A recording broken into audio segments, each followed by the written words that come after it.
I'm Pia, this is KiniNews. Tiong has responded to Khairy over the generational endgame bill. Tiong said Khairy should not blame other ministers for the failure to pass the bill. Tourism and Culture Minister Tiong said former Health Minister Khairy Jamaluddin has no one but himself to blame for coming up with the purportedly defective generational endgame, or GEG bill. He said this in response to Khairy blaming de facto Law Minister Azalina Osman Said, Tiong, and the gaffer for allegedly blocking the bill. Tiong said Khairy had tabled a bill in July 2022 that was unconstitutional and unenforceable. He said that the bill was drafted in a rush and contained many weaknesses, which would cause other problems if passed, and questioned what Khairy had done when he was the health minister. Saya tanya dia sebagai menteri, apa dia sudah buat untuk negara kita? Apa dia sudah buat untuk orang punya kesihatan? Tiong added that Khairy should not be pointing fingers at the present crop of ministers, including himself, for the failure to pass the GEG bill. He said that at the time the bill was tabled, he had asked Khairy to show proof in Parliament to back the latter's claim that the B40 group were the majority affected by cancer, heart disease, and lung diseases involving smoking. He also argued that the bill was overly punitive and suggested that education and awareness was the best way to discourage smoking. The bill, known as the Control of Smoking Products for Public Health Bill 2023, among others, contains provisions to ban anyone born after 2007 from buying and consuming tobacco and vape products. Wan Saiful has questioned if DAP will sue BN as well. This came after legal action was initiated against one of PN's MPs. Former Bersatu Information Chief Wan Saiful Wan Jan has challenged DAP chairperson Lim Guan Eng to sue Bersatu National.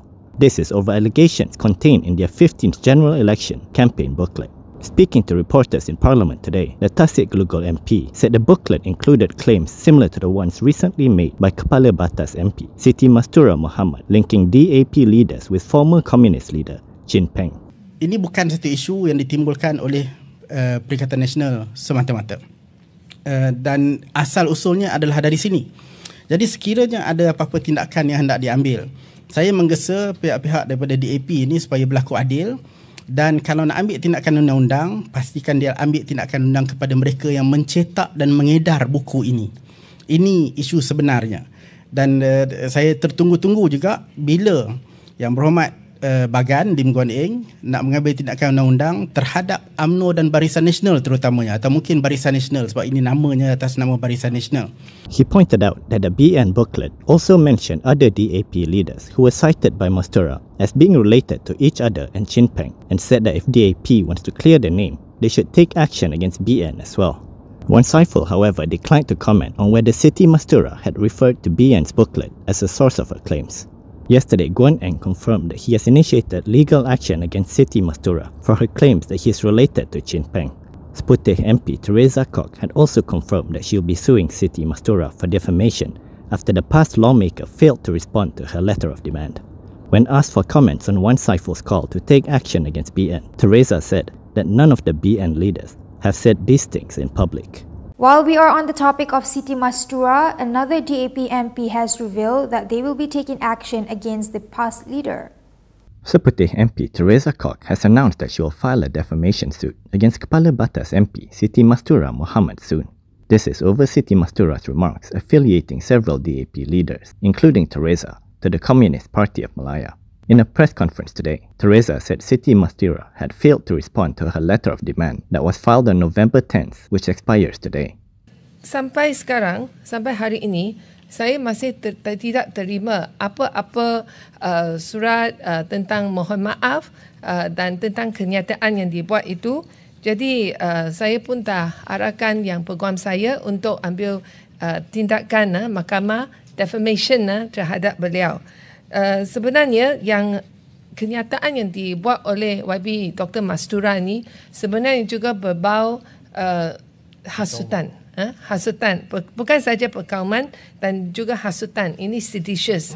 According to the letter of demand prepared by her lawyers, Teresa had demanded for Siti Mastura to retract the slanderous and libelous words she made and issue an unconditional apology. She also demanded that Siti Mastura pay 10 million ringgit in damages and submit a letter of undertaking to not make the same allegations again. Meanwhile, after being questioned by the police over her allegations on Tuesday, Siti Mastura said that she had handed over the reference material for her claims. Donate to Kinitv to show your support and help us sustain as an independent online news portal that delivers breaking news. Do support us. Your contribution matters. Bersatu has failed in their attempt to vacate 4 Sabah seats. The court ruled today that they had no power to hear legal challenges involving the Dewan Rakyat Speaker's decision. Bersatu has failed in its court challenge to vacate 4 Sabah parliamentary seats.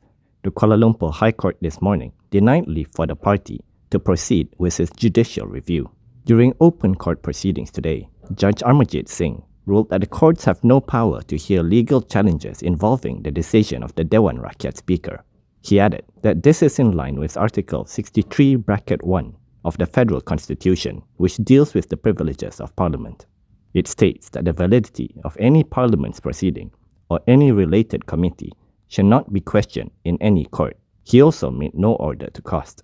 On April 17, Bersatu filed a legal action against Dewan Rakyat Speaker Johari Abdul and the 4 Sabah MPs. Bersatu was seeking an order to revoke a decision made by Johari through a letter dated January 16th, which stated that the 4 lawmakers clarified and confirmed there was no vacant parliamentary seat based on the interpretation of the Constitution of Gabungan Rakyat Sabah and Bersatu.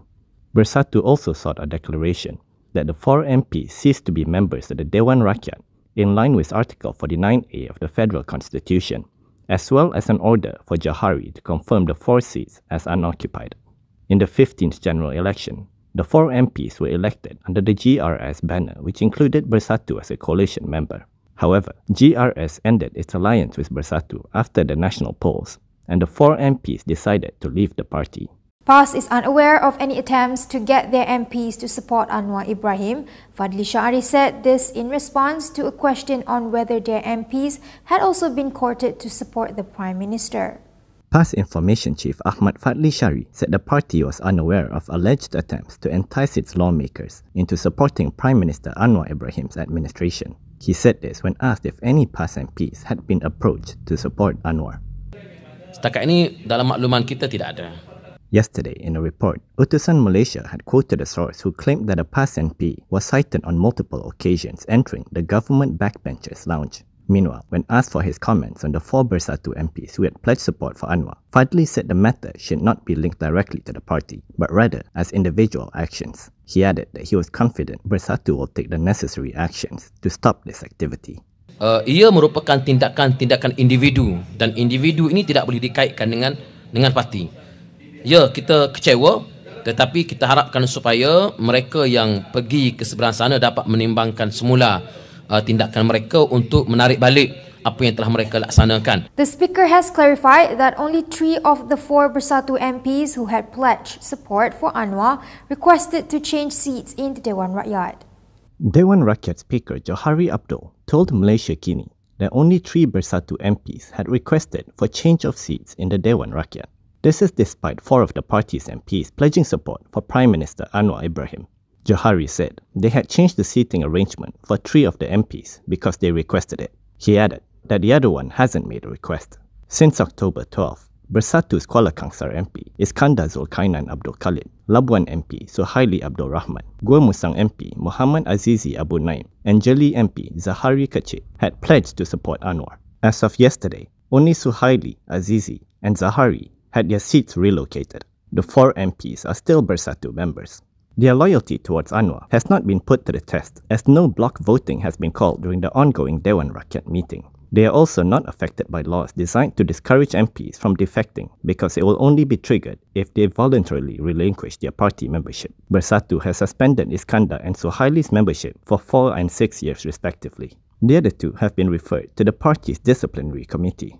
And that is all from me today. For more stories, you can go to KiniTv.com. You can also follow us on Instagram, Twitter, YouTube and Facebook for the latest news updates. If you'd like to support independent media, do consider subscribing to MalaysiaKini.com. I'm Pia. Thanks for watching.